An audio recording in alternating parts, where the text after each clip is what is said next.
একবার কিডনি নষ্ট হয়েছে, কিডনি কি নষ্ট হয়েছে? কিডনি কটা একটা হয়েছে বুঝলে না?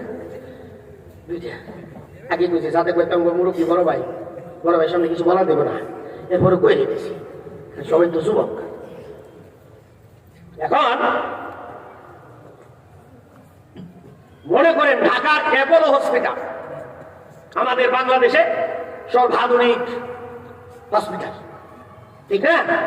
যে পরীক্ষা অন্য হসপিটালে লাগে 200, ফের এনে লাগে 5000। মানে দেখায় মনে হয় কোন দিকে যা হ্যাঁ আল্লাহ জানে। তো ডাক্তারের কাছে গেছি কিডনি মানে চিকিৎসার জন্য। ডাক্তারে কয় আপনার কিডনি তো চেঞ্জ করতে হবে। তো ঠিক আছে, চেঞ্জ করা লাগবে। কোথাও একটা চেষ্টা করতে পারি, দেখা যাক যদি রিপেয়ার করে দেওয়া যায় কিনা। ডাক্তার তো রুগী তো কিডনি আবার রিপেয়ারও করা যায়। ভাই হ্যাঁ, আচ্ছা ঠিক আছে, কথার কথা বলতেছি আর কি বুঝাইবার লাগে। আর ডাক্তার সাহেব কিডনি কাইটা তারে জিয়ে দে অর্থাৎ অজ্ঞান করে কিডনিটা নার্সের কাছে দিছে, তোমরা এটারে পর্যবেক্ষণ করো, পরিষ্কার করো। পরিষ্কার করতে দেয় জিনিস তো হইলো একেবারে পিছলা, ধুইতে খেয়ালে কেমন যেন বেসিনের ভিতরে দিয়ে যায় কিডনি একেবারে ডেনে। নার্সে তো বসে বসে কাম দেয়, এদিকে লোকেরা তো হুশ হয়ে পড়বো। ডাক্তারে কয় কিডনি সার কিডনি হইলো ড্রেনে, তোরও চাকরি যাইবো আমারটাও যাইবো, তাড়াতাড়ি ভাব কর। স্যার একটা ব্যবস্থা আছে। কি ব্যবস্থা? হাসপাতালের সামনে হইয়া রয়েছে। হাসপাতালের সামনে উঠতে দেয় কি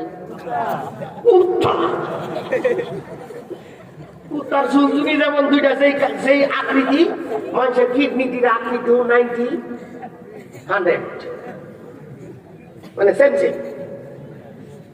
ঠিক আছে, কাটতে আন আগে একটা আনছে, লাগাইও দিছে, ঘটনা চক্রে বাধাও হয়ে গেছে, রুগী চলে গেছে বাড়িতে। খুব ভালো, কোনো সমস্যা না, ঝরঝরা ফকফকা। 3 মাস পরে তো ডাক্তারের কাছে দেখা করতে আইতে হয়।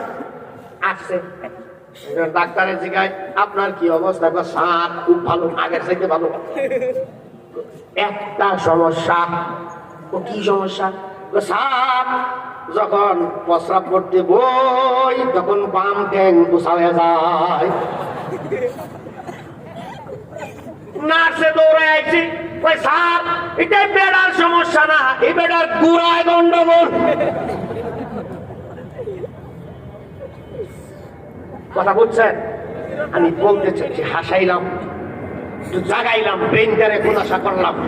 যারা 92% মুসলমানের দেশে এই মুসলমানের সন্তানকে পুকুরি মতবাদ শিখাইতে চায়, ট্রান্সজেন্ডারের সমর্থন চায়, মূলত এদের গোড়ায় গন্ডগোল, এদের জন্মে গন্ডগোল, এদের চরিত্রে সমস্যা। কেন বলছি? উদুল্লিম বাদা যালিকা জানিম। এই বিরুদ্ধাচরণ, দ্বীনের বিরুদ্ধাচরণ কেবল তারাই করতে পারে যার জন্মে সমস্যা আছে।